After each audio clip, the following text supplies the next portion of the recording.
Shabbat Shalom para todos. Shabbat Shalom, dê um Shabbat Shalom aí mais forte, gente. Maravilha. Dá aí mais forte para o pessoal ouvir, ó, essa alegria aí.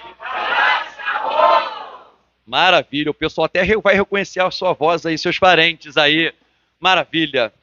Meus irmãos, hoje nós estamos na Parashat Noah e eu extraí dessa Parashá o tema a revelação judaica do inferno. Porque o dilúvio foi o quê? Uma punição do eterno sobre a humanidade. Uma punição no passado, mas haverá um juízo final, uma punição vindoura que ocorrerá. E aí nós vamos estudar o conceito de Gehinnom, que geralmente é traduzido como inferno nas fontes judaicas. Mas antes de entrar nisso, nós temos que entender o pecado do homem, o eterno como juiz e o que leva o homem a condenar as pessoas. Porque muita gente fala, se Deus é bom, como que ele vai condenar alguém? E nessa paraxá nós extraímos, né, eu já vou ler aqui, você pode abrir em Bereshit, Gênesis, capítulo 6, verso 11. Eu nem vou ler em hebraico, que a gente acabou de fazer a leitura aqui da paraxá em hebraico. Já vou ler a tradução. Por que o Eterno decidiu destruir a terra? Gênesis 6,11 diz, estava corrompida a terra diante de Elohim, estava cheia a terra de, no hebraico está Hamas, que as Bíblias geralmente traduzem como violência. Mas nós vamos ver que Hamas é algo muito além disso. O verso 12 diz, e viu Elohim a terra e eis que estava corrompida, porque havia se corrompido toda a carne e o seu caminho na terra. Verso 13, e disse Elohim a Noar, o fim de toda a carne vem diante de minha face, porque está cheia a terra de Hamas, violência, diante de suas faces. E eis que eu os destruirei com a terra.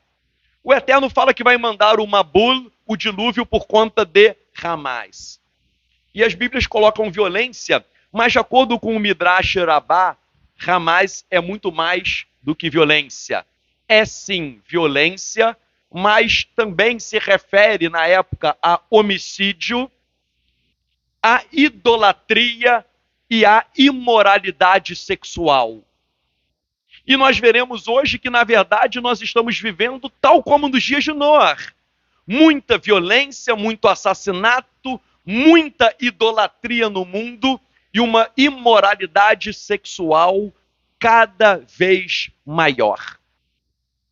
O que eu quero mostrar nesse estudo, chegando depois no Gehinnom, é que nós estamos vivendo os últimos dias porque nós estamos, a humanidade, perpetrando os mesmíssimos pecados com tanta gravidade do que ocorreu no passado. E assim nós sabemos que o fim está próximo. Por exemplo, em 2017, foi o último censo das Nações Unidas sobre homicídios no âmbito mundial. Então, em 2017, foram registrados 464 mil assassinatos no mundo. Quase 500 mil de pessoas assassinadas. Vejam, quando Caim matou Abel, né, fala que o sangue dele clamava. O sangue de um clamava. Imagine o sangue de quase 500 mil de pessoas no mundo. Em 2017, que foi o último censo. Mas geralmente não varia muito. Ou seja, por volta de 500 mil de pessoas. E em 2017, eu fui olhar no Brasil, foram mortos 47.503, 10% das mortes no mundo. Ou seja, de cada 10 pessoas que morrem no mundo, uma é brasileiro. Isso mostra porque pela própria Torá, o derramamento de sangue, isso gera o quê? Juízo do eterno. Isso gera maldição sobre a terra, porque o sangue da pessoa inocente morta, ela clama. E por isso que algumas coisas falam, o Brasil está sendo abençoado por Deus. Com tanto derramamento de sangue, imoralidade sexual, idolatria, nós temos que clamar para que o Eterno abençoe o Brasil. Mas eu não acredito nesses falsos profetas que ficam aí, Deus está satisfeito com a nação brasileira, Deus está satisfeito com esse avivamento, com essas maravilhas, meu irmão, é um negócio muito sério. Deus falou para Caim: que fizeste? A voz do sangue do teu irmão está clamando a mim, desde a terra. O sangue, meu irmão, derramado gera maldição. Tanto é que nesse mapa vinha assim os maiores focos de violência, de derramamento de sangue. Aí eu fui ver onde estava concentrado a América Latina e África. Justamente onde a maior pobreza e maior desigualdade, o quê? Social. Quem não tem conhecimento espiritual vai falar assim: porque a condição social é ruim, aí o pessoal mata. Não, senão todo morador de comunidade ia ser assassino, ok? O meio pode até influenciar um pouco, mas você chegar e matar alguém com uma faca, dar um tiro, não é porque você é pobre que você é assassino. Isso até é um insulto com quem é pobre. Mas veja, tanto a América Latina quanto a África estão amaldiçoadas, né? Uma idolatria muito forte aqui, e a gente vê, né, as religiões de matrizes africanas que vieram para o Brasil, misturando com o catolicismo. Tanto a América Latina quanto a África tem uma maldição muito grande por mistura de idolatria, de catolicismo, de feitiçaria e com tantas outras coisas. E tudo isso gera uma influência. Estão ligando aí para mim ou não? Hein, Alice? Ah, não. Não, que está tocando o sinal. Baruch Hashem, né? Baruch Hashem. Só uma coisa, gente. Aqui o telefone tem que estar desligado. Se tocar misteriosamente, algum malar, algum anjo me ligando, aí tu pode me passar. Mas fora isso, deixe desligado, por favor. Então, vejam. A maldição na terra é tão forte aqui no Brasil que acontecem coisas pavorosas e inimagináveis em um lugar civilizado. Vou dar um caso real. Uma pessoa, um rapaz de 16 anos de idade, um criminoso, história real, pula na casa de uma mulher para quê? Com o fim de estuprá-la. A mulher está grávida, já de 8 meses, com barrigão, e havia a filha dessa mulher grávida de 3 anos de idade. 3 anos. O sujeito estupra a grávida de 8 meses na frente da filha de 3 anos, na frente da filha. Depois ele pega uma faca e vai esfaqueando a grávida lentamente na frente da filha de 3 anos. A grávida morre na frente da filha. Aí o sujeito é preso, é condenado, fica aí 5, 6, 7 anos, está na rua. Coitado, ele é uma vítima da sociedade. 16 aninhos só, ele não sabe que é errado estuprar, ele não sabe que é errado. Meu irmão, a morte com faca, sabe o que é ruim? Porque você sente o sangue da pessoa quente jorrando. Você sente. Uma coisa é você dar um tiro de alguém lá embaixo. Mas uma coisa é você sentir ali a pessoa gemendo, o sangue jorrando. No caso, a filhinha da garota, da mulher, em prantos. Sério, que mundo é esse que as pessoas vão falar? Não, ele é uma pobre vítima da sociedade. Né, o Código Penal brasileiro, a imputabilidade começa aos 18. De acordo, só para uma lição básica de direito penal, isso é ato infracional, mas não é crime, ok? Os 18 anos mata, estupra, isso não é crime. Ele não sofre pena, ele vai receber um ato infracional, aí fica um pouquinho lá internado, já completa 18, 19, no mais estará 20, acabou. Vai para a rua. E as autoridades desse país acham o quê? Isso normal. Por que normal? Porque o sujeito vai para a rua. Se isso fosse anormal, então a nossa sociedade está tão pervertida. Por isso que uma das 7 leis noéticas, não tem as 7 leis noéticas, a primeira lei noética é estabelecer tribunais de justiça. Muita gente fala, por que o Eterno mandou estabelecer tribunal de justiça? Porque é a justiça que vai frear a criminalidade. Mas aqui não, né? Nós temos o contrário, é uma justiça que vai incentivar a criminalidade, né? Hoje em dia o criminoso ele é preso, né? Eu como membro do Ministério Público Federal, fico com, né? Até triste quando tem que fazer audiência de custódia. O sujeito é preso em flagrante com a arma. em 24 horas tem audiência de custódia, que na verdade é um saque, é um serviço de atendimento ao criminoso, né? Até o Supremo Tribunal já falou, porque há muitas pessoas presas, coitadinho, a gente tem que esvaziar, Meus irmãos, isso é espiritual. Tanto é que eu estava estudando, não vou citar o nome do demônio para não dar ibope, mas há um demônio de matriz africana que é muito cultuado aqui, até por políticos. Não vou citar o nome dele aqui, mas eu fui estudar a mitologia africana, que ele é considerado Deus da justiça. Aí por isso que eu vi que não é coincidência que a nossa justiça é corrompida, porque na verdade ela está na mão desse principado.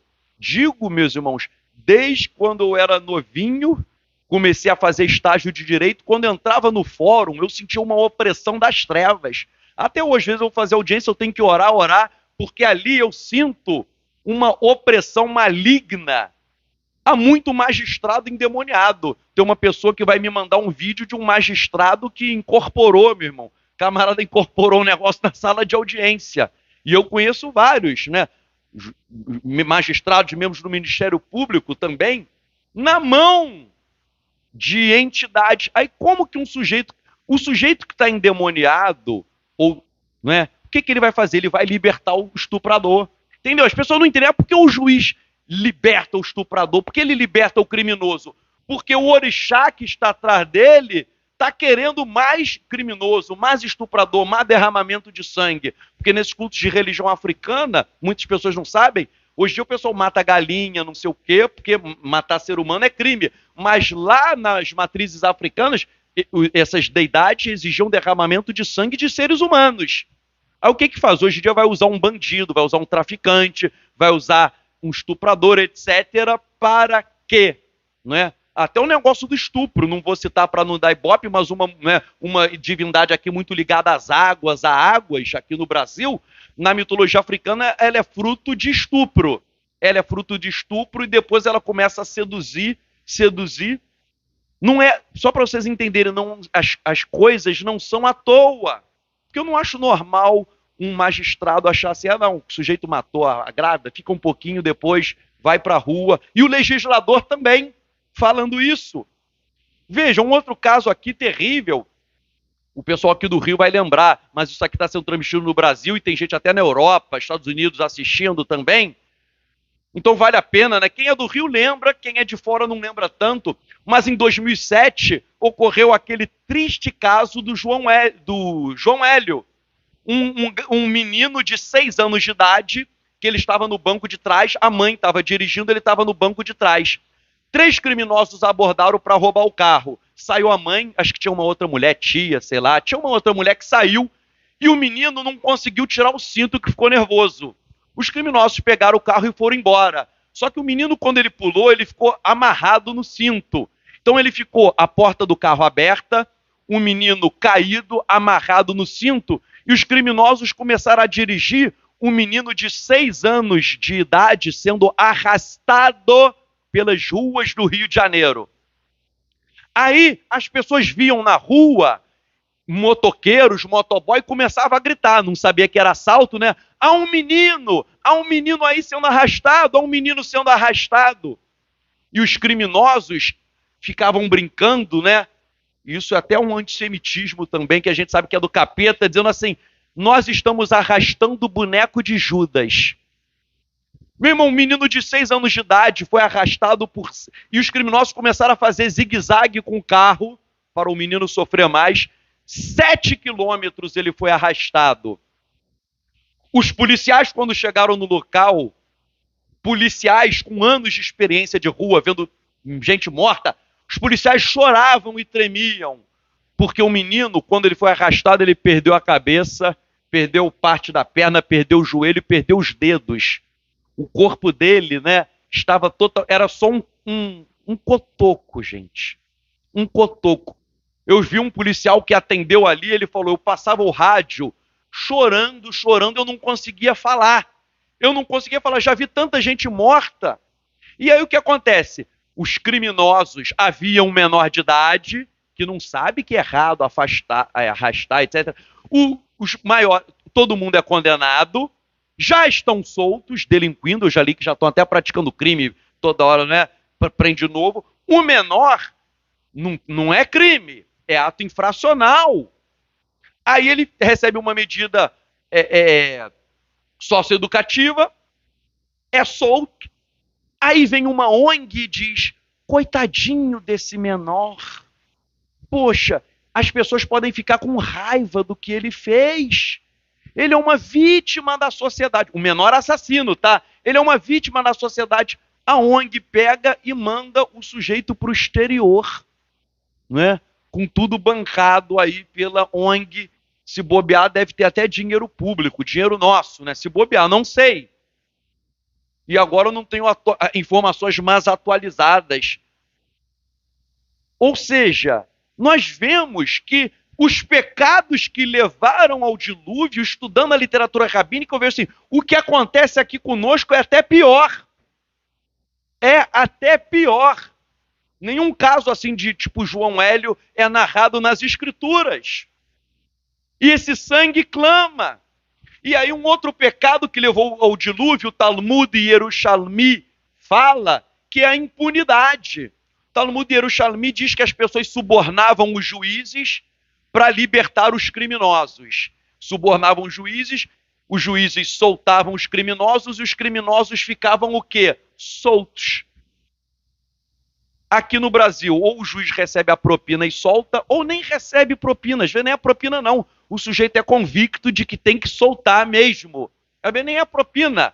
Mas é algo o quê? É algo extremamente demoníaco. Por isso que há no Brasil uma glamorização do bandido, não é à toa, porque essas deidades de matrizes africanas glorificavam o que? O bandido. O mal, aquele que mata, aquele que rouba, aquele que estupra. Aí faz um sincretismo com a religião católica e dá o que dá.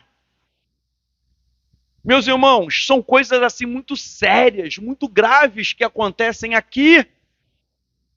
Outra coisa que Irache e o Talmud em Sanhedrin 108a falam que outra causa é que a terra se encheu de roubo. Era roubo para tudo quanto é lado, né? Ou seja, parece até que Noé vivia no Rio de Janeiro. Vivia no Rio de Janeiro. Para vocês terem uma ideia, foi feita uma pesquisa, então uma das causas do livro foi o roubo que comia solto e não dava em nada, né?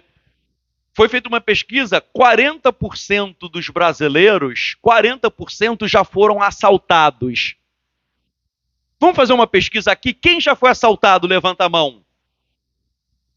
Meu irmão, aqui deu uns 85% aqui, hein? Quase todo mundo, né? Aqui deu uns 80% pelo menos. Já. Tem gente que tá falando que deu 3 vezes. Eu até já perdi a conta, viu? Até já perdi a conta. Baruch Hashem, gente, desde que eu fiz techuvá, né? A única vez que aconteceu uma coisa, a pessoa morreu. Não fui eu que matei, tá bom? Eu só puxei o gatilho. Né? Não, tô brincando, né? Falar igual, né? Eu só puxo o gatilho, quem mata é Hashem. Não, né? Mas, vejam, o roubo, gente, também é uma coisa terrível. Para vocês terem uma ideia, 25% dos roubos de celulares, 25% dos roubos de celulares no mundo ocorrem aqui no Brasil. Ok? Ocorrem aqui no Brasil. De 4 celulares roubados no mundo, um aqui no Brasil. Há mais ou menos quase 4 roubos por minuto no Brasil. Desde que eu comecei o shiur agora, né? Essa pregação é só ver quanto tempo tem, multiplicar aí por 4, que é o número de pessoas que já foram roubadas. A gente está pregando aqui e a bandidagem está roubando, né? Se eu beber uma água aqui até eu voltar a falar, não sei quantos já foram vítimas, né? Então, meus irmãos, é uma coisa terrível. Então, a minha tese é, estamos vivendo no caos, estamos vivendo na época da sociedade do dilúvio. Coisas tipo do João Hélio, nem na Bíblia relata um negócio assim tão cruel. Vejam, então, violência, derramamento de sangue que causou o dilúvio, impunidade, né, aqui no Brasil. Eu já vi, gente, até uma juíza uma vez batendo papo, eu fui vítima de um roubo, Foi na polícia? Pô, não fui não. Aí, por quê? Porque eu não acredito na justiça. Eu falei, pô, mas tu é minha amiga, tu é juíza. Mas isso é verdade, gente. É verdade. Eu conheço muito até autoridade que fala assim, deixa pra, né? Pô, deixa pra lá, deixa pra lá. Porque a gente sabe que, na verdade, tudo que acontece de crime, um pouquinho só é investigado, um pouquinho só é punido, e quando o sujeito é punido, logo depois ele não fica muito tempo. A pessoa até, sabe, a pessoa até desiste. Deixa pra lá, acabou, não vou nem me estressar mais. Uma outra causa do dilúvio foi a depravação sexual, olha aí, dos animais. Rashi e o Midrash Tanhuma dizem o seguinte, que até os animais, vocês vão entender o mistério disso, até os animais começaram a fazer sexo com outros de outras espécies. Um animal tinha sexo com outro, né? Por incrível que pareça, as fontes judaicas falam, não com esse nome, mas havia até animal gay. Até animal gay. Mas o que é isso? Os rabinos falam que a depravação sexual humana foi tão grande que os homens faziam imoralidade sexual, depois começaram a fazer sexo com os animais, aí o negócio foi corrompido que até os animais, que nem têm instinto, né, para isso, até eles foram corrompidos. Ou seja, começou com homem com seres humanos, homossexualismo, depois tem sexo com animais, e depois os próprios animais se perverteram. Vejam, ou seja, a promiscuidade sexual é uma das causas do dilúvio. E isso, gente, é o que nós estamos vendo hoje. Há até pessoas que defendem a legalização da pedofilia. Isso não é lenda, não. Né? Defendem isso. Existe até um site em inglês, me deu um branco aqui, que uma vez um amigo meu, que é especialista nessa área, mandou. Eu fiquei abismado. Que eles têm até representantes no Brasil, dizendo, não, a criança nasce sem sexo, não sei o quê, você não nasce homem, não nasce mulher. Se o garoto de 5, 6 anos quiser experimentar, o que tem? Aí eles alegam que é o direito à felicidade, que a nossa sociedade é repressora, que impede a felicidade da criança de poder relacionar-se sexualmente com adultos. E o pior é que é muito político, meu irmão, que defende essas coisas. Então a imoralidade sexual, ela está demais. Eu lembro quando eu era criança, se uma mulher que não era casada engravidasse, né, era um tipo, poxa, não é casada, ainda havia algum comentário assim, né? Ainda havia um comentário.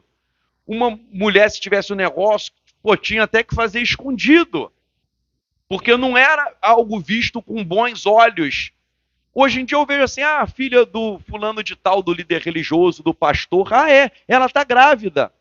Aí já vi gente falando, olha, né, até já vi assim, mas isso vem de Deus, vem de Deus. É muito triste, mas a Bíblia, o nome que a Bíblia dá, você pode pegar, nem no hebraico, até na tradução portuguesa, a Bíblia chama algumas crianças nascidas por meio de sexo ilícito. Repito, Tzadok, eu fiquei chateado com você, o que a Bíblia chama? A Bíblia chama de bastardia.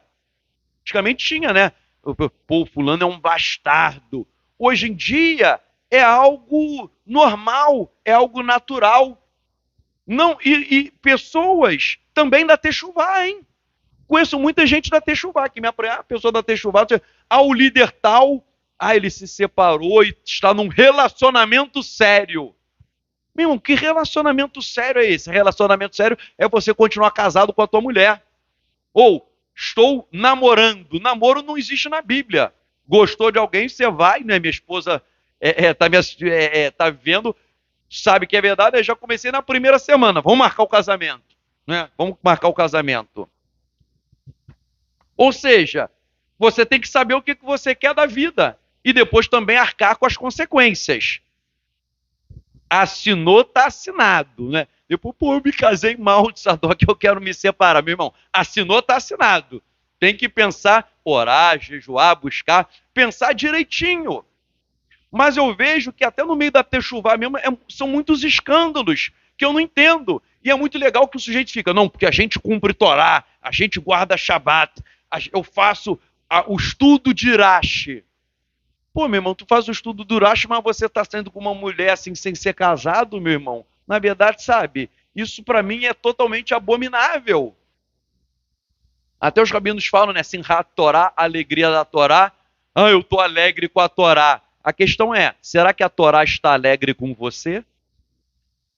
Você pode estar alegre com a Torá, mas será que a Torá está alegre com você? Meu irmão, eu tenho um funcionário que, né, não vou citar o nome dele, mas uma vez ele se casou.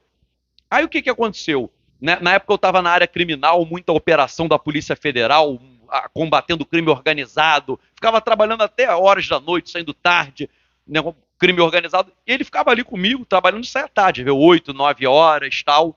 Ele casou, a mulher dele começou a falar assim, ué, por que você está chegando tarde em casa? Ah, porque eu estou trabalhando, não sei o quê.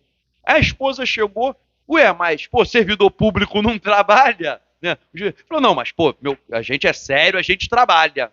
Aí ela ficou implicando ali com ele. Aí depois ele veio me falar o seguinte: ah, porque eu me casei, né? Ela era de uma igreja e me levou ali para ser membro da igreja. E ela falou comigo o seguinte: que ela fica muito desconfiada de eu chegar tarde em casa. E ele perguntou: por que você fica desconfiada, né? Por quê? Pô, tô trabalhando, tu pode ligar para lá que eu vou atender. Aí ela falou: não, eu fico desconfiado pelo seguinte, porque aqui na minha igreja o pastor tem uma amante, o presbítero, até falou assim, o diácono tem até, olha o termo dela, tem até uma namorada no Termas, que ele vai lá pro Termas, ele tem até uma namoradinha no Termas e tal. Aí falou assim, aí ele falou assim, pô, mas por que tu tá na igreja, né? Olha só, a mulher levou ele pra igreja, por que você tá na igreja? Não, já passei por várias e todas são assim mesmo, é um negócio tal. Então, por que você seria diferente? Entendeu? Ou seja, é algo já institucionalizado. É algo já institucionalizado. Meu irmão, esses pecados sexuais geram maldição na vida da pessoa. E líderes religiosos, quem está no mundo já está no mundo mesmo, a gente já vai, nem preciso esperar alguma coisa. Gente, nós estamos vivendo um tempo complicado. Yeshua até fala, né? No tempo de Noé, as pessoas se casavam e se... Yeshua disse, nos tempos de Noé, as pessoas se casavam e se davam em casamento. Hoje em dia, Yeshua ia falar, ninguém mais se casa, ninguém se dá em casamento, é união estável, tico-tico no fubá, foi morar junto, juntou. Tá entendendo? Na época o pessoal ainda casava. Nós estamos piores do que aquela época, né? Então vejam, isso é tudo muito sério. Outra coisa que o Midrash fala, que levou o dilúvio, sabe o que foi? Prosperidade material. As pessoas ficavam buscando só dinheiro, ou seja, os rabinos não usam esse nome, né? Mas a teologia da prosperidade não surgiu, né? Eu sou não sei o quê, né? Não surgiu aí. Teologia da prosperidade. Desde aquela que só queria dinheiro, os bens materiais seduziram as pessoas querem dinheiro, só quer curtir a vida, quer farra, quer os rabinos até falam promiscuidade, querem curtir a vida e não querem nada com Deus, né? Não querem mais nada com Deus. Então o culto ao dinheiro, o amor ao dinheiro, já até falam, a prosperidade foi um laço na vida das pessoas e até hoje é assim, né? Até hoje é assim.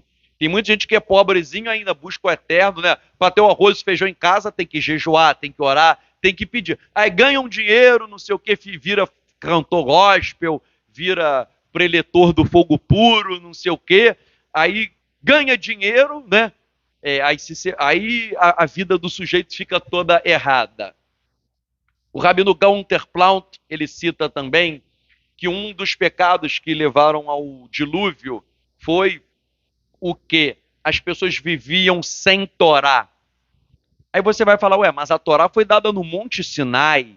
Mas segundo o judaísmo, a Torá ela existe desde antes de o mundo ter sido criado. Ok? Por exemplo, não havia Torá no Sinai, mas Caim sabia que era errado matar o quê? Abel.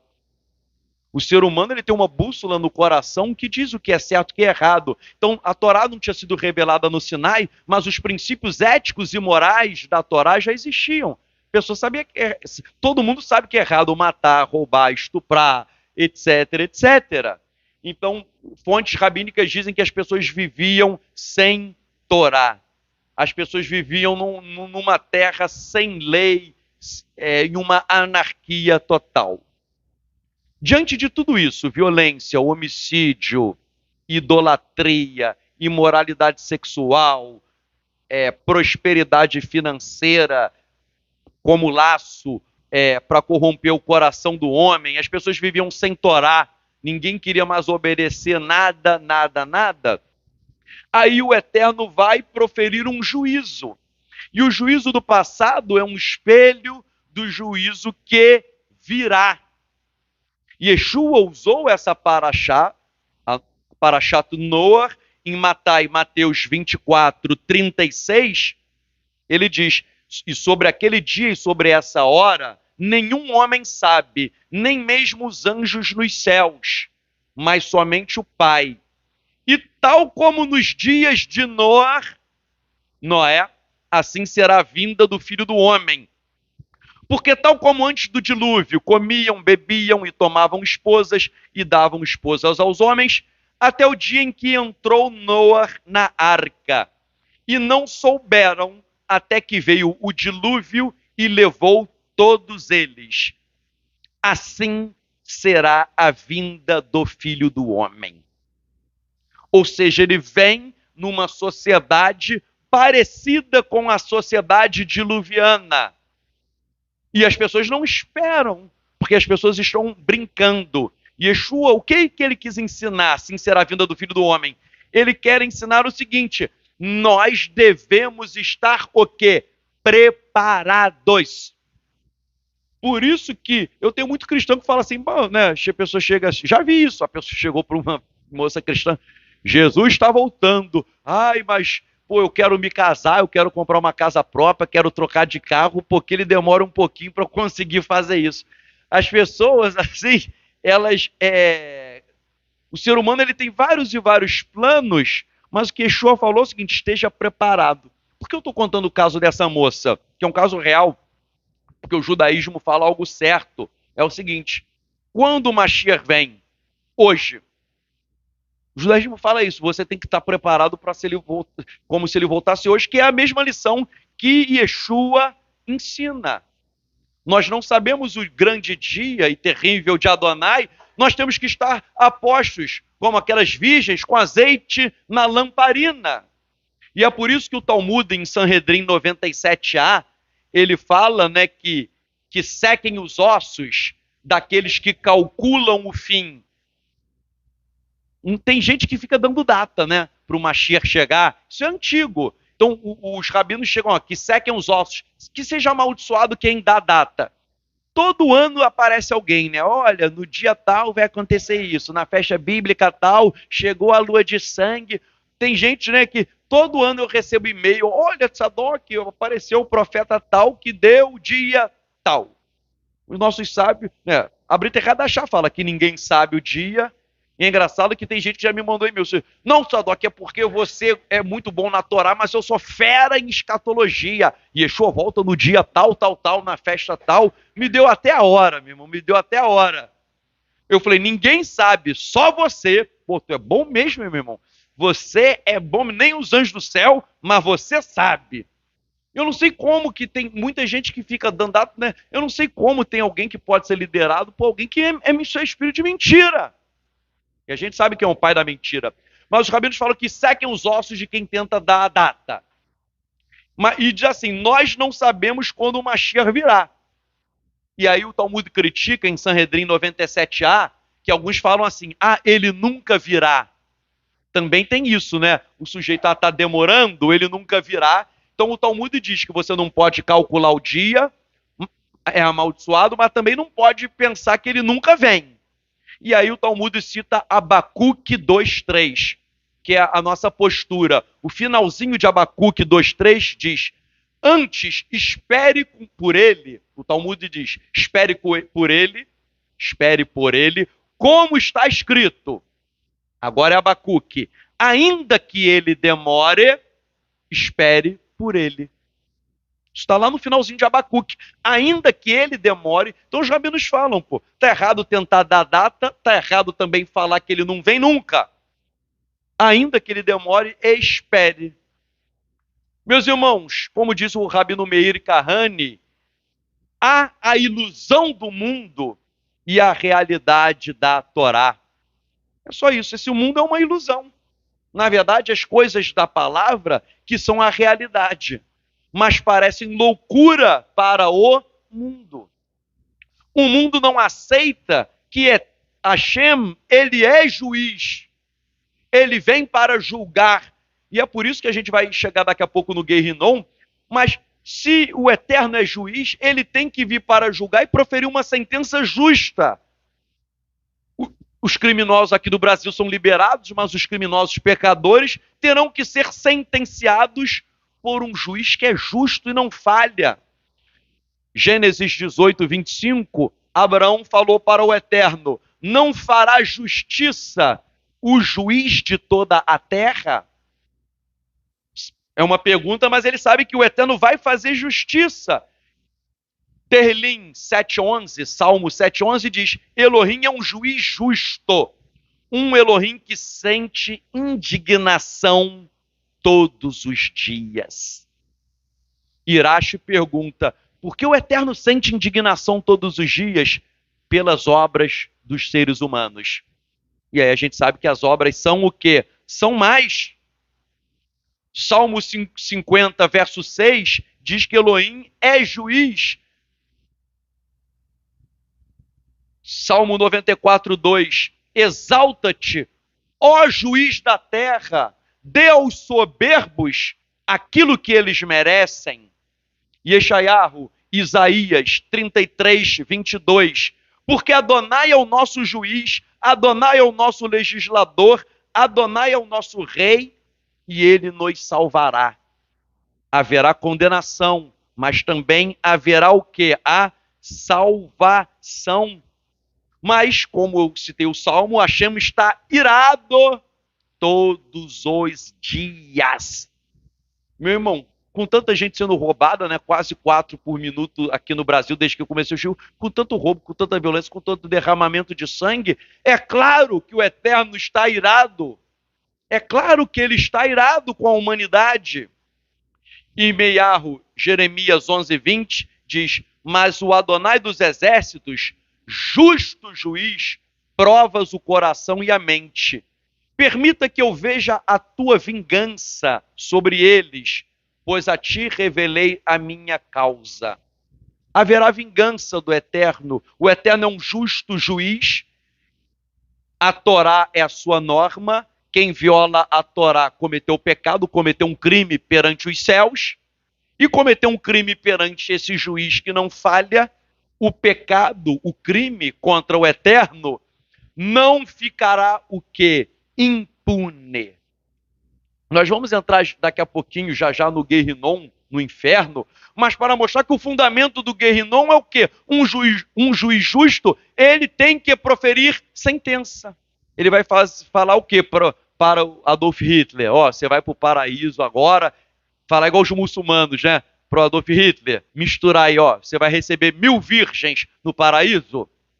Isso seria um juiz injusto. Alguém que esfaqueou a grávida e, né, o sujeito vive assim e morre assim sem salvação. O que o Eterno vai fazer?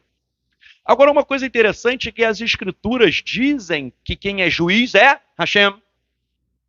Mas é interessante que a literatura rabínica diz que um dos nomes de Mashiach é Dayan, que significa juiz. Então, as escrituras dizem que o Eterno é juiz, e a literatura rabínica diz que Mashiach, ele é o juiz. Já que nós sabemos que é Yeshua, ele morreu como um cordeiro, mas ele volta como leão. Ele volta com ira, né? Ele volta para exercer um juízo sobre essa humanidade corrompida. O Midrash Yalkut Shimoni diz: Efraim, o nosso justo Mashiach, ele é juiz e faça a eles aquilo que você deseja. É um pedido. Mashiach, tu és o juiz justo, que tu faças a eles o que tu desejas. Ou seja, profira uma sentença. O Salmo 2, né? Tu és o meu filho, hoje eu te gerei, pede-me e te darei as nações por herança. Isso é um salmo messiânico. Salmo 2, o Salmo 2:9 diz que é sobre Mashiach. Né? O final diz até beijai o filho para que ele não se ire. O Salmo 2, que é messiânico, diz: tu os quebrarás com uma vara de ferro, tu os despedaçarás como a um vaso de oleiro. Ele vem com vara de ferro, ele vem para quebrar, ele vem proferir juízo, porque o sangue dos inocentes, o sangue está clamando da terra. O Midrash Alkut Shimoni diz que Mashiach, e nós sabemos que é Yeshua vem para julgar as nações. E é interessante, né, que hoje em dia tem muito rabino, eu digo até rabino praticamente cético, parece até saduceu, que não crê em anjo nem nada, mas tem muito rabino racionalista que não acredita no sobrenatural. Satã não existe. O Yalkut Shimoni, que é um Midrash, diz que é uma luta cósmica entre o Mashiach e Satã, entre luz e trevas, entre o bem e o mal. Mas quem sairá vitorioso será o Mashiach. E o Midrash diz, e Yalkut Shimoni diz que Satanás, Satã, fala para o Mashiach. Olha só o que Satã diz. Este é o Mashiach que fará com que eu, Satanás, os meus príncipes e todos os adoradores de ídolos caiam no Gehinnom. Olha aí, hein? O Mashiach vai lançar Satã, os seus príncipes, os seus anjos e os adoradores de ídolos, que é uma alusão a todos o quê? A todos os ímpios no Gehinnom. Gehinnom literalmente é vale do Inom, que é o que nós chamamos de inferno. Nós vamos ver aqui na Brit Hadashah e na literatura rabínica, de onde surgiu essa ideia de condenação. A primeira, você já entendeu, que o eterno é juiz, o pecado de quem não se arrepende não poderá ficar o quê? Impune. Nós vimos no Salmo 2 que Mashiach vem para julgar com vara de ferro. E Yalkut Shimoni, acabei de falar, Satanás, fonte judaica, dizendo que Mashiach vai pegar Satanás, vai pegar os seus anjos e os pecadores, adoradores de ídolos, e lançar todo mundo no Gehinnom. Sempre quando eu falar Gehinnom aqui, você sabe que no português é o conceito de inferno. Só porque se eu traduzir assim, vale do Inom, né, você vai pensar num vale, numa coisa bonita, né? Mas ali, então, é um negócio ruim. De onde surgiu isso? Vejam só. Eu vou citar Isaías, mas olhem só antes. A Brit Hadashah, Yohanan, João o imersor, em Mateus 3:10, ele fala: eis que está posto o machado na raiz das árvores. Toda árvore que não produz fruto será cortada e lançada no fogo. João Batista falou, vai ser lançado no fogo. Yeshua, em Mateus 7:19, ele repete: toda árvore que não produz bom fruto é o quê? Cortada e lançada no fogo. Em Mateus 13:41, ele diz: enviará o Filho do Homem os seus anjos, e eles arrancarão do seu reino todas as transgressões e todos os que praticam injustiça. Verso 42, Mateus 13:42. E irão, vai arrancar os transgressores, os que praticam injustiça, e irão lançá-los na fornalha de fogo. Lá haverá choro e ranger de dentes. Mateus 23:33. Yeshua dizendo: serpente e geração de víboras, como escaparão do julgamento do Guerrinom? Então, meus irmãos, olhem só. Eu vou entrar nas fontes rabínicas, mas por que eu estou estudando a Brita Hadashah? Há muita gente que vem para Techuvá que acha que a Brita Hadashah, que isso é Roma, inferno, julgamento, juízo final. Eu estou estudando a Brita Hadashah e eu vou mostrar as fontes judaicas que elas vão falar a mesma coisa. A mesma coisa. Mas o que esses textos da Brita Hadashah, o que falaram basicamente? O Guerrinom é um lugar de punição dos ímpios. Ok? Yeshua disse, né? Aqueles que não produzem bons frutos, aqueles que praticam transgressões e que praticam injustiças. Transgressões e injustiças é o quê? Pô, o que é transgressão? O que é injustiça? Você tem a Torá ali, né? Você lê a Torá, o que transgride a Torá é injustiça. Então, o Guerrinom é um lugar de punição dos ímpios que violaram e transgrediram e fizeram injustiças à luz da Torá. Guerrinom é um lugar de punição. Fala aqui, acabei de ler, que vai ser lançado aonde? Na água? Não, no fogo. Então, é um local de punição pelo fogo. E fala que é um lugar de tormento em que há choro e ranger de dentes. 3 características: lugar de punição dos ímpios, lugar de punição com fogo, lugar que há choro e ranger de dentes, tormento. Olha só, Salmo de Salomão, capítulo 14, verso 9 e 10. Literatura judaica. Não é Roma, não é Babilônia. Salmo de Salomão diz: portanto, a sua herança é no Guerrinom, é na escuridão e na destruição, e não serão achados no dia da misericórdia para os justos. Olha aí, está dizendo que tem gente que vai para o Guerrinom, escuridão, e essas pessoas não encontrarão a misericórdia reservada para os justos. Porque o justo também erra, mas vai ter misericórdia. E diz o verso 10, mas os piedosos de Adonai herdarão a vida em felicidade. Uma contraposição, os piedosos herdam a vida em felicidade. Os ímpios vão ser condenados para o quê? Guerrinom.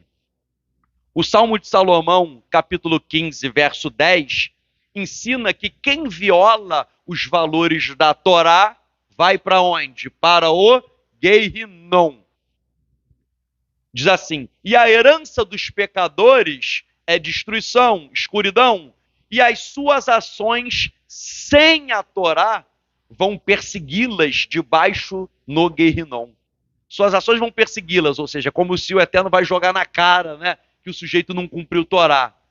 E não caiu nesse engano do pessoal da Techuvá, não, né? Nós da Techuvá temos Torá. O cristão não tem.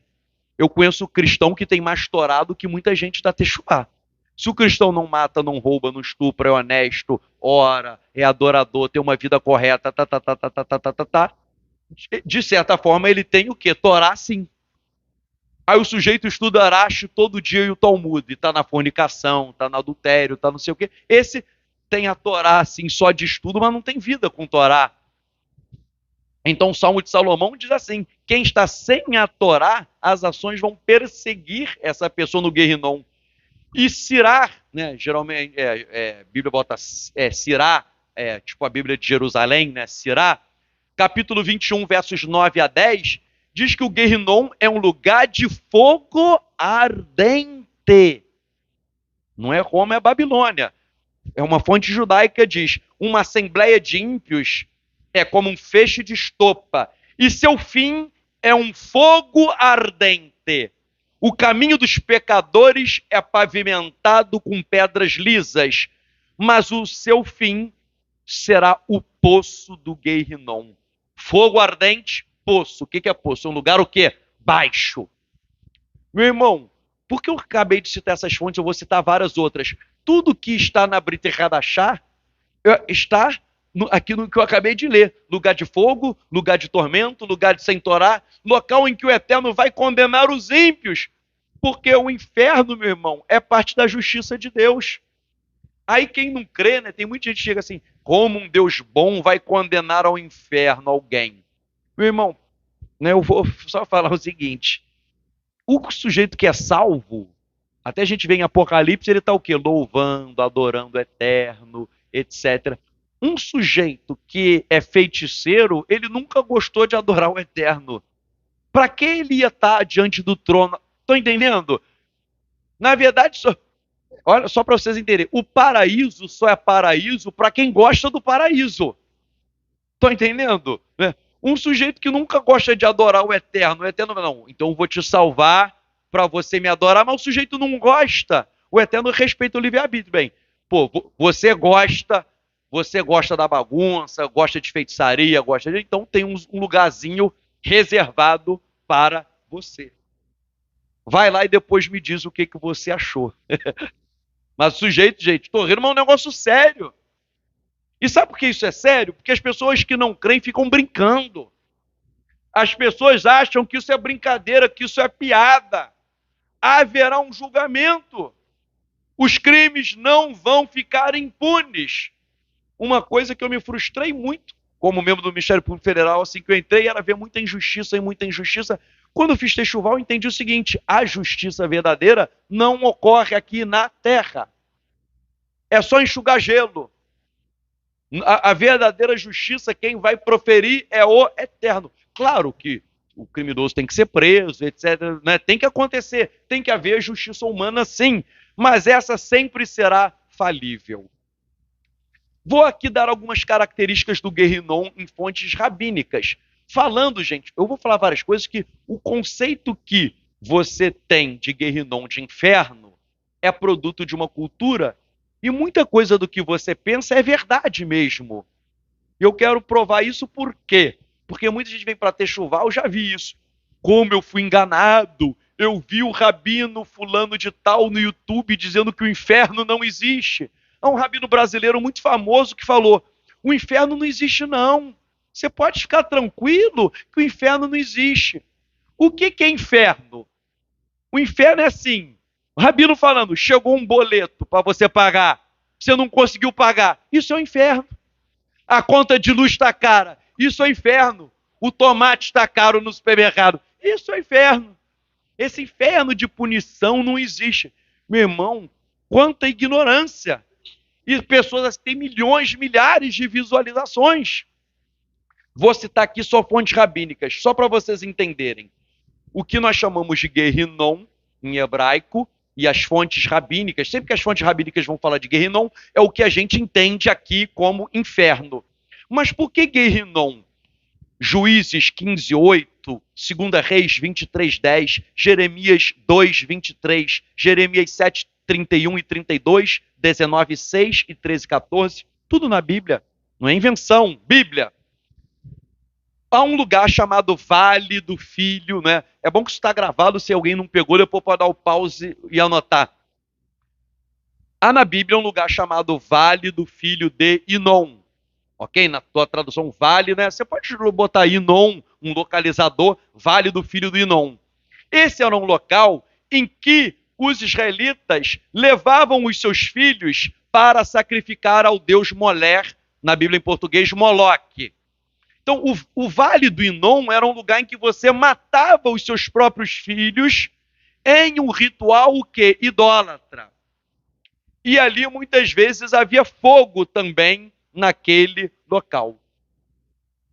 Por conta disso, matar, meu irmão, teu próprio filho, quem era sério, começou a enxergar aquele local como um lugar maldito, um lugar amaldiçoado.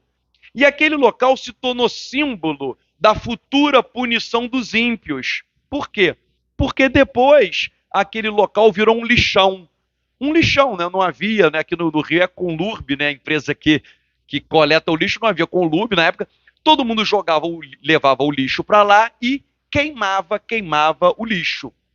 O lixo ficava queimando o dia inteiro. Então havia o quê? Fogo. E onde há lixo há o quê? Verme. Há fogo, há verme e havia um mau cheiro e aquele local era considerado que amaldiçoado. Então os israelitas começaram a pensar o seguinte: esse local aqui é o Guerrinon, ou seja, é aqui na terra um espelho da punição dos ímpios. Porque de acordo com até os cabalistas, o que existe na terra sempre é uma reprodução de algo que há no mundo espiritual. Então, esse lugar maldito de fogo, de vermes, um lugar horroroso, espelha o Guerrinom espiritual, ou seja, esse inferno que é um local de juízo. E é por isso que Isaías, capítulo 66, versos 16, eu vou ler o 16 e o 24, olha o que Isaías vai falar, 66, 16.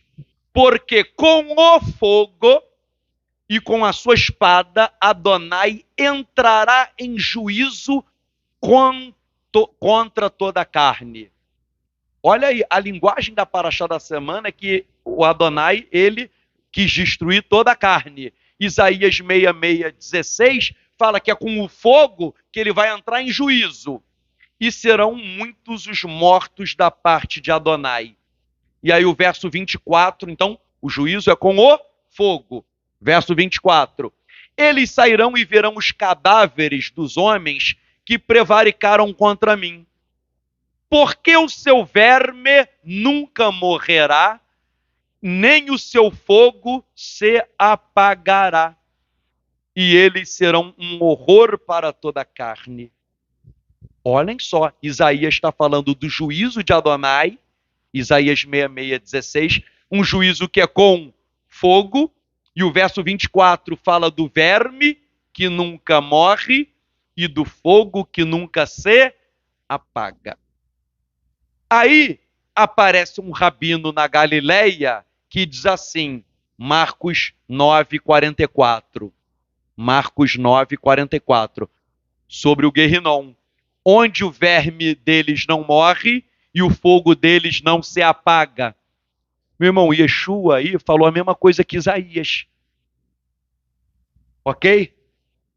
O Isaías fala, o fogo não se apaga, o verme não morre. Foi a mesma linguagem que Yeshua usou em Marcos 9, 44. E Yeshua está dizendo aí que é o Guerrinom. Vejam, um outro livro judaico, Judite.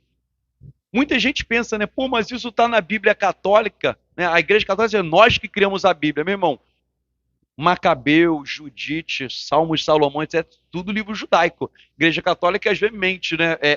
Isso é um livro nosso. Isso são livros que existem séculos antes da Igreja Católica sonhar em existir. Judite 16. E só uma observação, hein? Esses livros que estão na Bíblia de Jerusalém, né, a Bíblia Judite, por exemplo, eles estavam na Septuaginta. Ou seja, havia judeus que usavam esse livro. Olha só o que diz Judite. Vê se tem heresia aqui, né? Que o pessoal que é evangélico tem preconceito, né? Tudo é apócrifo. Judite 16, 17. Ai das nações que se levantam contra o meu povo. O Senhor Todo-Poderoso se vingará deles no dia do julgamento. Ele enviará fogo e vermes à sua carne. Chorarão de dor para sempre. Cadê a heresia aqui? É a mesma coisa que Isaías falou Yeshua. Fogo, choro, choro, dor e verme. Ok? Vejam, o Eterno, ele tem que punir os ímpios, meus irmãos. Por isso que o Talmud em Sotá 22a fala que o Eterno criou o Gan Eden. Gan Eden é Jardim do Éden. Né?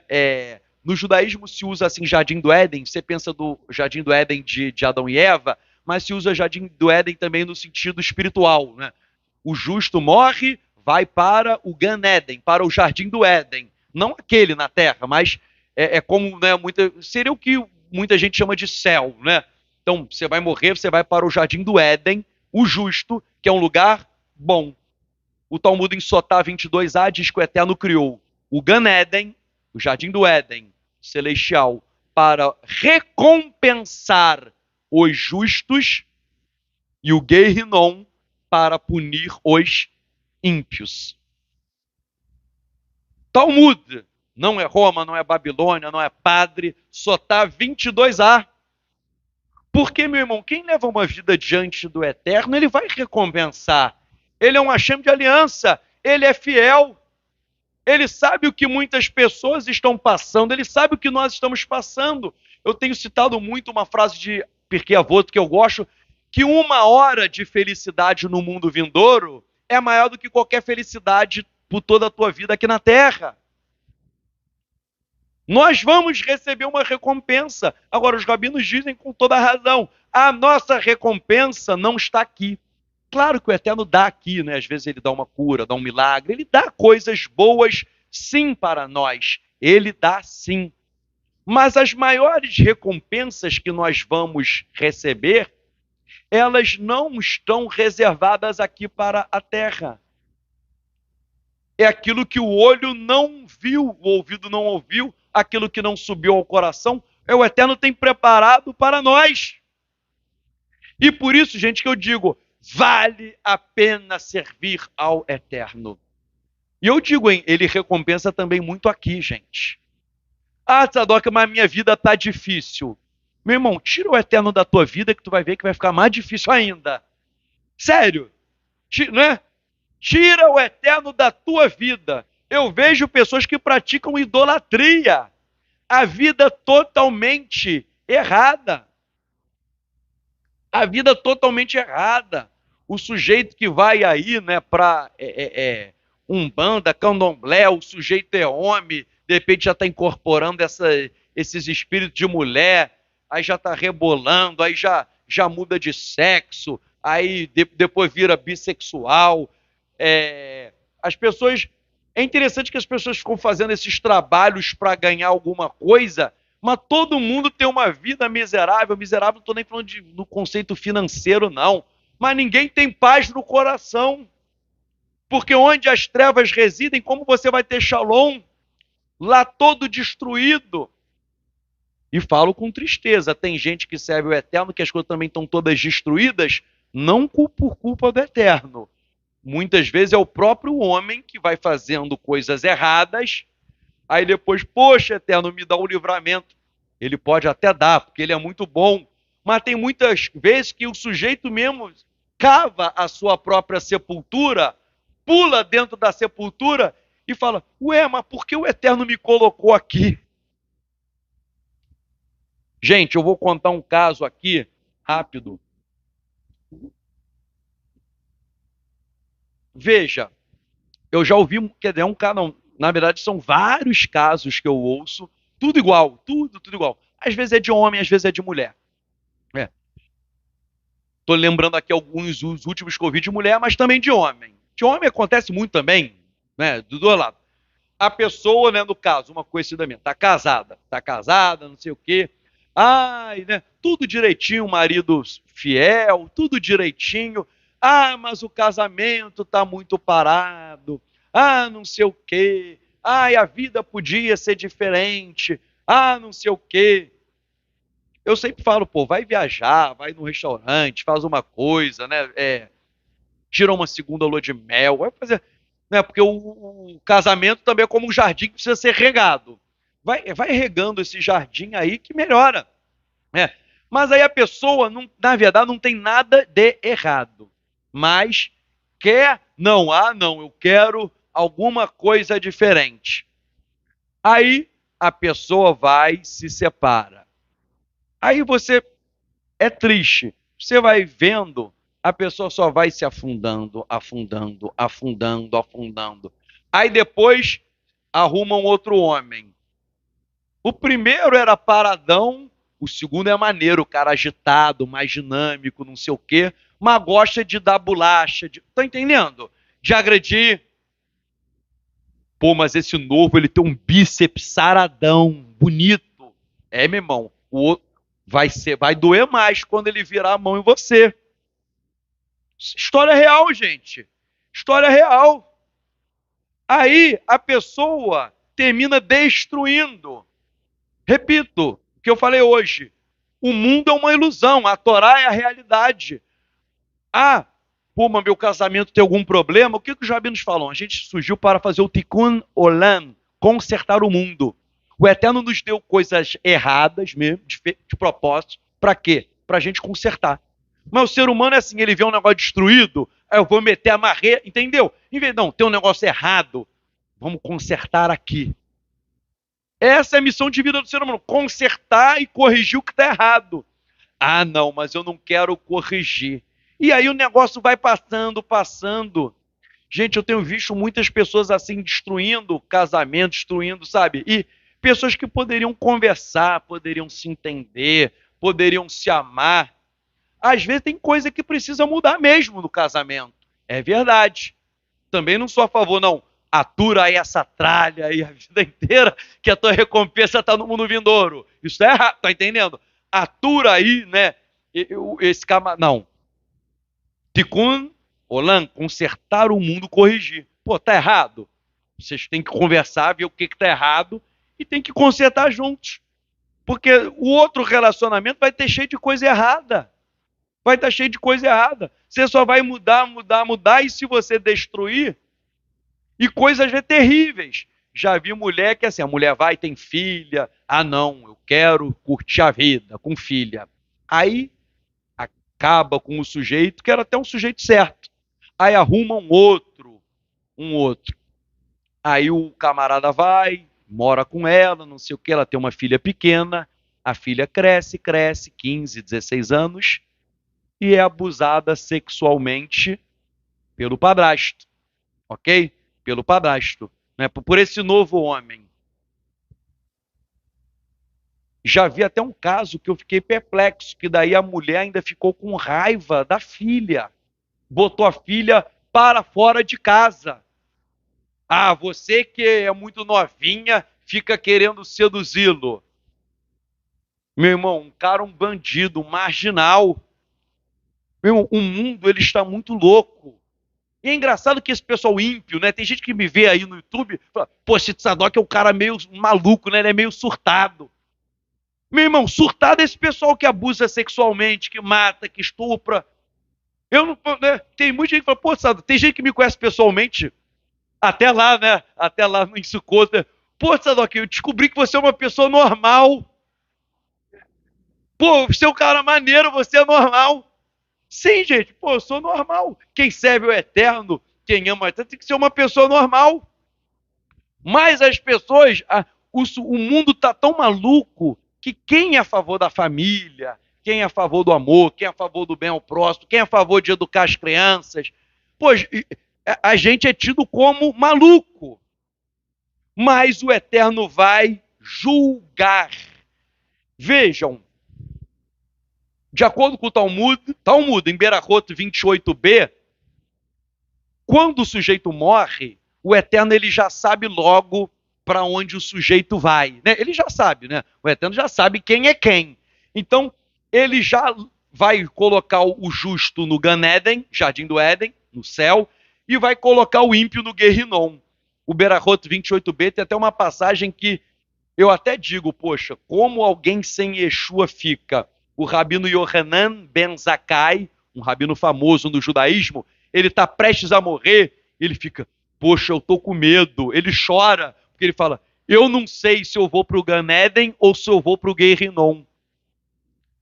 Isso é algo assim que os rabinos não percebem a implicação disso, mas é uma implicação muito forte, porque o sujeito, ele está até, né, ele não tem nem a certeza da salvação dele. Porque eu acho que quem está totalmente conectado ao eterno até já sabe. Eu já contei aqui, né? A avó da minha esposa, né? Quando estava no hospital, não sei o quê, pessoal visitando. Eu não me lembro os detalhes, às vezes eu conto algum detalhezinho, eu troco, mas a essência é essa, tá? A essência. Que ela estava lá, ela sabia que ela iria morrer naquele dia.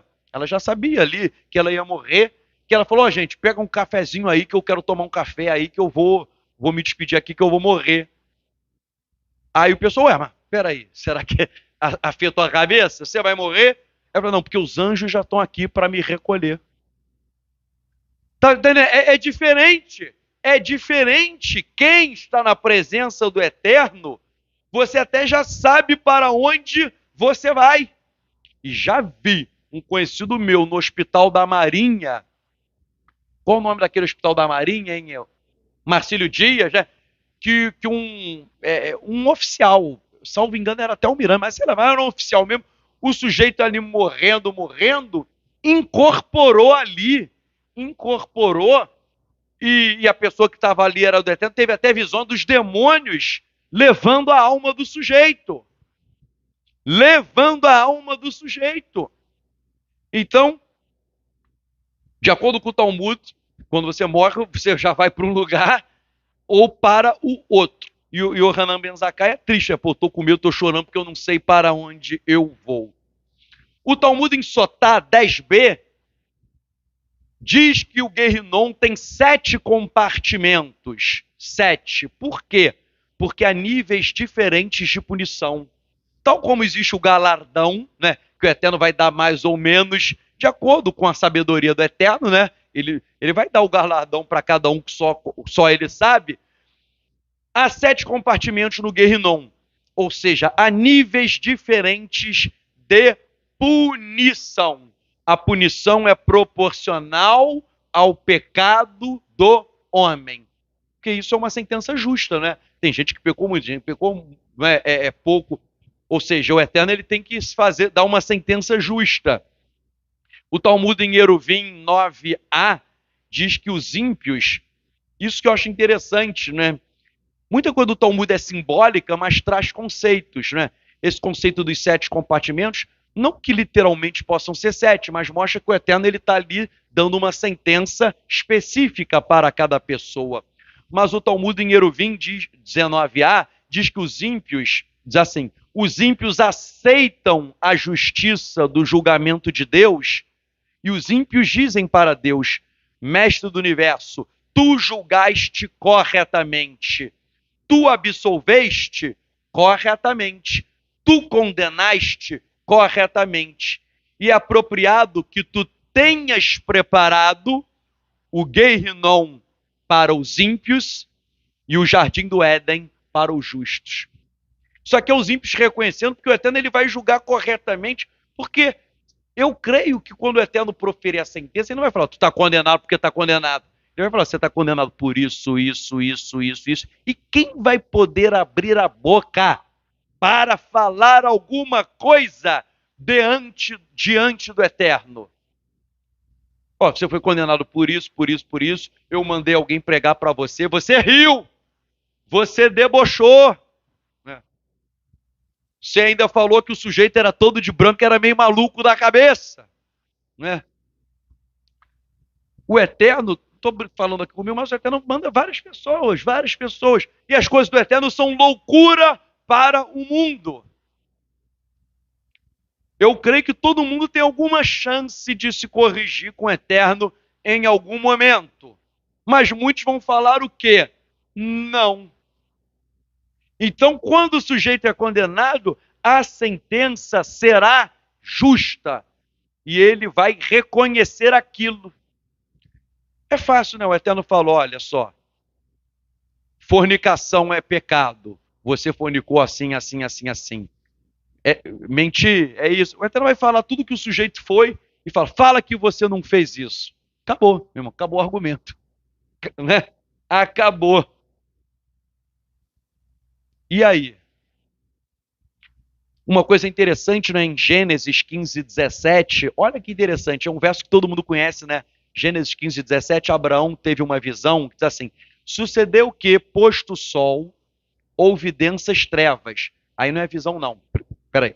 Houve uma densa trevas, e eis que um fogareiro fumegante e uma tocha de fogo que passou entre aqueles pedaços. Gênesis 15:17 fala de Abraão e fala de um fogareiro fumegante, ok? Merilta, que é uma obra rabínica, diz que Abraão viu esse fogareiro fumegante. Agora, olha só que mistério, hein? Fala que ele viu esse fogareiro fumegante. Essa obra rabínica diz o seguinte, que o Eterno mostrou a Abraão a visão do Guerrinom, do inferno. Esse fogo fumegante ali, o Eterno deu uma visão a ele de todo o sofrimento dos ímpios, para que ele tivesse uma convicção mais forte ainda, que vale a pena servir a Hashem. Então é interessante, né? Que esse texto, muita gente já leu muitas vezes esse texto, mas esse texto é interpretado em Merrilta como o Eterno dando uma visão para Abraão do inferno.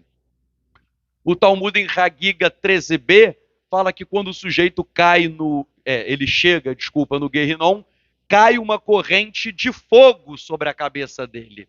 Lembram que Isaías falou que o juízo é com fogo?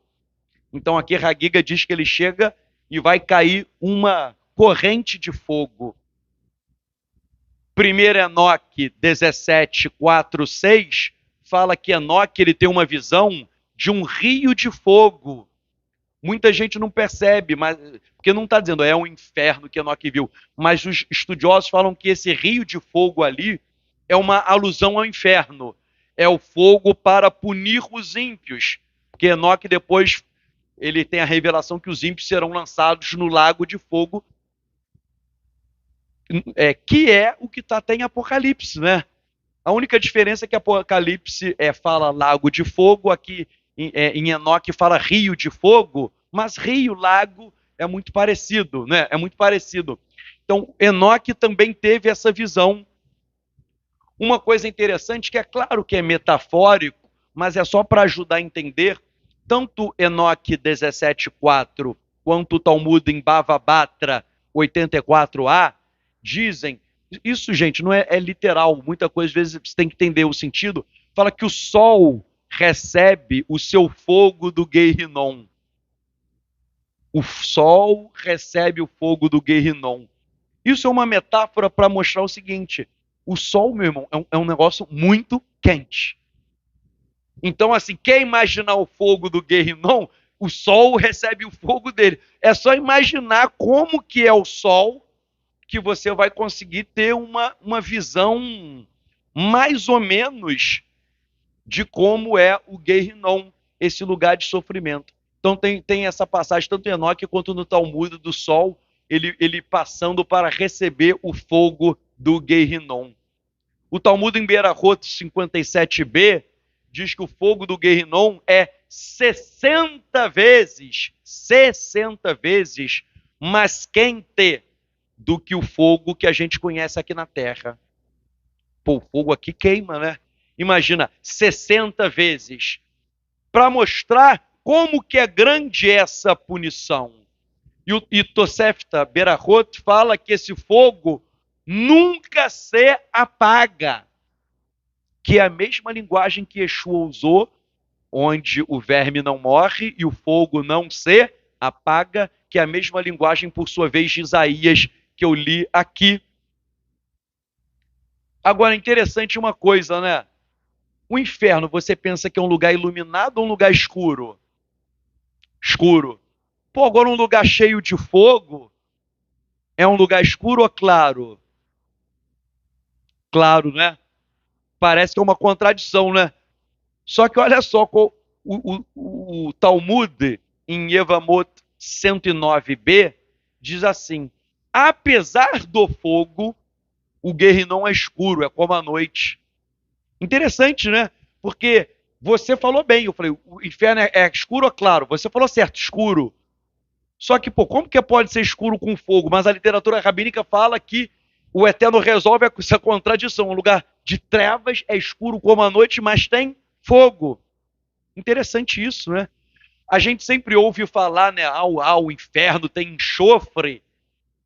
Isso não é papo de igreja católica. 1 Enoque 676, 1 Enoque 676, fala que o Guerrinom tem cheiro de enxofre. Enxofre é uma substância inflamável, tá? Os chineses, na antiguidade, eles inventaram até tipo bombas com enxofre, bombas incendiárias. O enxofre queima. Eu até vi um vídeo, até por curiosidade, vendo incêndio com enxofre. É uma coisa assim, bem surreal. Caramba, é um negócio assim surpreendente. Então o inferno também tem cheiro de enxofre. Olhem só, o Talmud em Shabat 104a diz que no Guerrinom há um anjo encarregado. É um anjo do mal. É um anjo que é o encarregado ali. É o chefão ali do Guerrinom, que ele diz a Deus assim, põe tudo no meu mar, nutre-me com a semente de Shet. Shet é o Sete da Bíblia. Aí é uma alusão, né, à humanidade. A descendência de Sete aí é uma alusão à humanidade. Então esse anjo está dizendo assim, manda para mim, eu quero ser nutrido com a semente de Sete, ou seja, eu quero ser nutrido com a humanidade. Mas Deus recusa o seu pedido. E esse anjo do mal diz assim, eu estou com fome.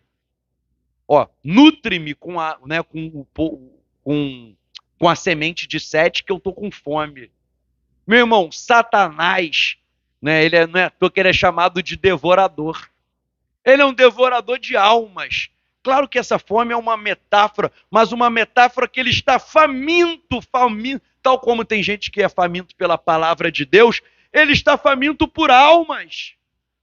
Ele quer tragar e tragar as almas. Mas o Talmud diz que Deus recusa o pedido, mas fala assim, olha, eu vou deixar que você leve apenas os pagãos.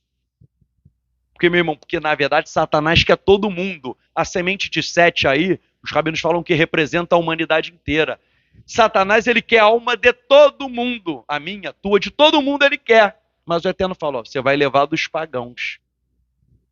Isso é sério, gente. Porque há muita gente que crê no Eterno que está brincando com fogo, que está de bobeira, que está em fornicação, está no adultério, está na imoralidade, está enganando os outros, está vivendo uma vida desonesta, está vivendo com um péssimo testemunho de vida. Isso é algo muito, muito triste. Porque a árvore que não der fruto, ela será cortada e lançada no fogo do Guerrinom. É impressionante como muitas pessoas que eu conheço, vocês também devem conhecer, que aparentemente servem a Deus, mas têm um péssimo testemunho de vida. Eu conheço muita gente assim que eu fico pensando. Tanto é que eu até já contei isso uma vez, há pessoas que até nos comentários ficaram chateadas, mas eu entendi. Eu conheço um pastor evangélico, sério, que ele tem uma empresa. E ele falou que na entrevista lá do emprego, ele pergunta a religião do sujeito. Quando o sujeito fala que é evangélico, ele falou que ele não contrata. E ele é pastor. E ele falou assim, os piores funcionários são os evangélicos. Falei, pô, mas você é pastor evangélico, pô? Você não quer contratar o teu rebanho? Ele falou, não, mas por quê, Tzadok? O pessoal sabe que eu sou pastor. Aí quer faltar, poxa, pastor, quer faltar, quer pegar folga, quer não sei o quê, quer, entendeu? Quer abusar, não vê que eu sou patrão. Aí quer abusar, quer trabalhar mal, eu vou chamar atenção. Pô, pastor, você não pode chamar atenção que somos irmãos. Tá entendendo?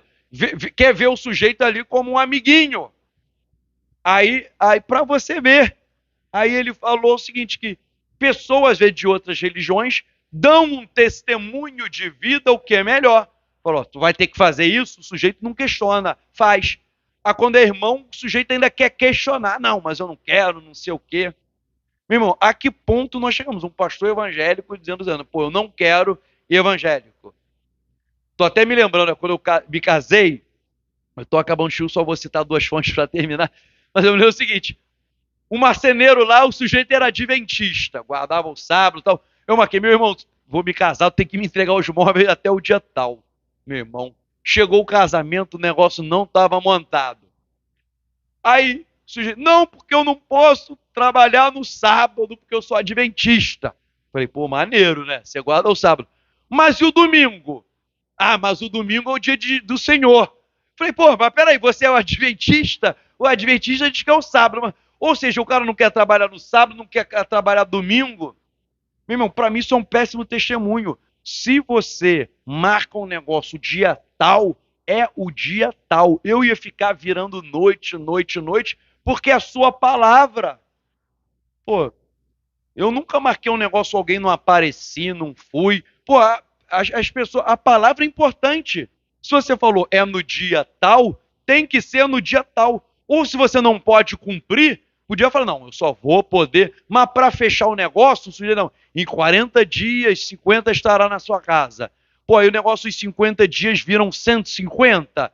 Pô, tá entendendo? Isso também é desonestidade, né? Podia ser assim, ó, vou entregar daqui a 150 dias. Meus irmãos, isso é muito sério. O Talmud em Avodá Zará 17a fala que o Guerrinon clama e pede 2 filhas. Eu quero 2 filhas. Aí é explicado, tá? Essas 2 filhas são uma metáfora. O inferno fala, eu quero 2 filhas aqui dentro. Essas 2 filhas são uma metáfora para a heresia. Uma filha é a heresia e a outra é a autoridade dominante. É o poder mundano. As 2 filhas que o inferno pedem são a heresia e o poder mundano. É isso que o eterno, é isso que o Guerrinon quer. Ele quer os hereges, ele quer os mundanos. O inferno quer os pecadores que não se arrependem. E a mensagem de hoje é: nós, estou dizendo nós aqui, vocês, nós temos que nos arrepender enquanto há tempo. Porque quando não houver tempo, não adiantará mais. E cito a última fonte para orarmos, Norá Terrilot, que é uma fonte ortodoxa, diz assim: o sujeito vai para o Guerrinon, ele é queimado com o fogo. Aí alguém fala, pô, se você é queimado, você morre e acaba, né? Morre e acaba. Mas Norá Terrilot diz assim, o fogo é tão quente que o sujeito é destruído e deixa de existir. Mas o Eterno recria o sujeito de novo para ele queimar de novo. E recria de novo para queimar de novo. E assim para todo o sempre. Norá Terrilot, uma obra ortodoxa. Não é história de igreja católica, que tem muita gente que acha que isso é um conceito medieval. Termino esse show dizendo o seguinte, meus irmãos. Haverá um juízo na terra, que eu não sei quando, né? As pessoas me perguntam, quando você acha que é? As escrituras dizem que não devemos calcular o tempo, mas que devemos esperar a cada dia a vinda do Senhor, a vinda do Mashiach. Sabendo que ele pode vir a qualquer tempo, nós temos que nos preparar.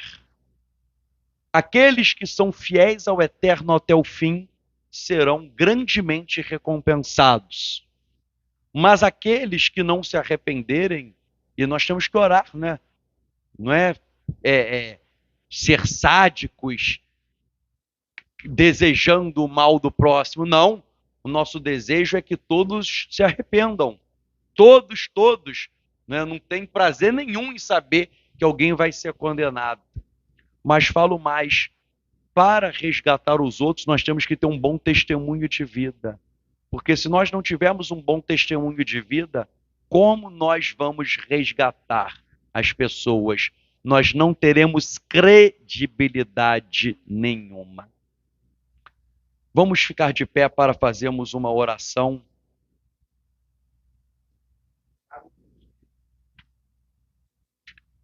Wilson, depois você fica ali após quando der uma. Vamos orar.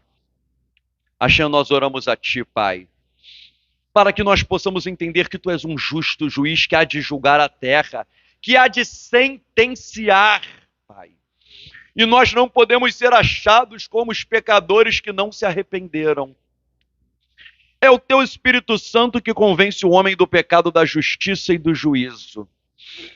Eterno, muitas vezes nós pecamos e a pessoa nem sabe como se arrepender, ela nem sabe como sair do fundo do poço. Nós clamamos para que o Teu Espírito Santo, Ruach HaKodesh, venha assoprar no meio de nós, naqueles que estão ouvindo esse estudo, venha convencer para que possamos falar, nós não vamos cometer mais o pecado, nós vamos abandonar aquilo que Te desagrada. Nós não queremos estar do lado de Hassatan, porque Yohanan Hashaliah, o emissário, o apóstolo João, ele falou que quem comete pecado não é de Deus, quem vive no pecado pertence a Satanás. E nós, Hashem, nós pertencemos a Ti, Pai. Por isso nós oramos para que o Senhor gere em nós um espírito de verdadeiro arrependimento. Um arrependimento sincero, genuíno, para que nós venhamos abandonar as obras da carne e venhamos a manifestar apenas os frutos do Teu Espírito. Meu Deus, Pai, que essa mensagem possa impactar o coração de muitas pessoas, sabendo que o mundo espiritual é real, sabendo que Tu és um justo juiz, sabendo que Tu irás sentenciar o homem. E nós temos que nos arrepender enquanto há tempo. E o tempo se chama hoje. Ajuda-nos, Pai, a vivermos em santidade, porque sem a santidade ninguém verá Elohim. Ajuda-nos a ter mãos limpas e corações puros, para nós subirmos o Teu monte e contemplarmos a beleza da Tua face, contemplarmos o esplendor da Tua glória.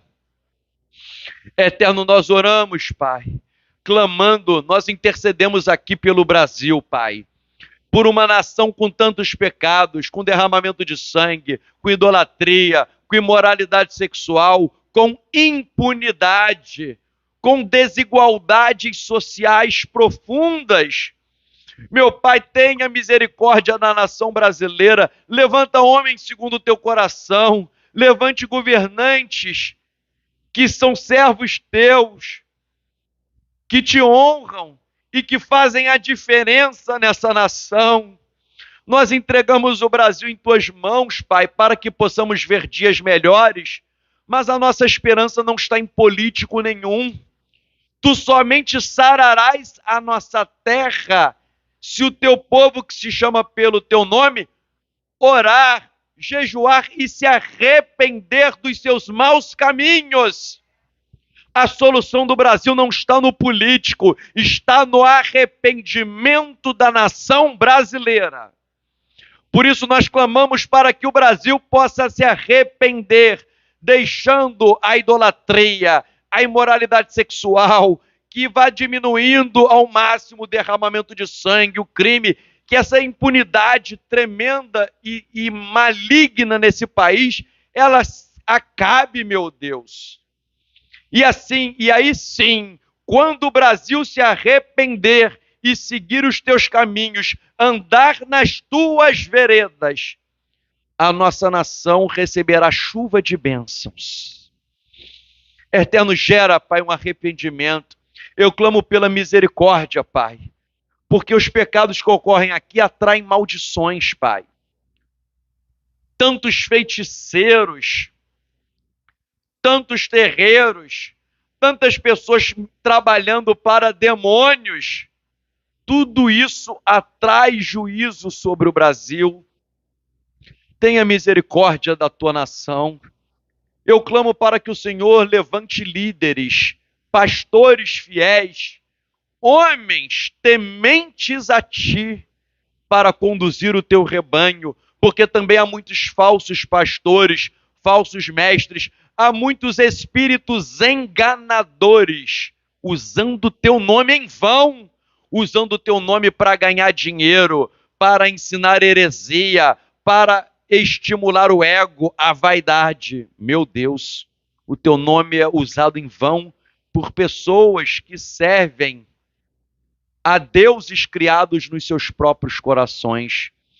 Mas nós oramos, Eterno, que o Senhor preserve o Teu rebanho, que o Senhor preserve o Teu remanescente fiel, que o Brasil seja lavado e remido pelo sangue de Yeshua HaMashiach. Nós oramos, Pai, no nome sobre todo o nome de Yeshua HaMashiach. Amém, amém.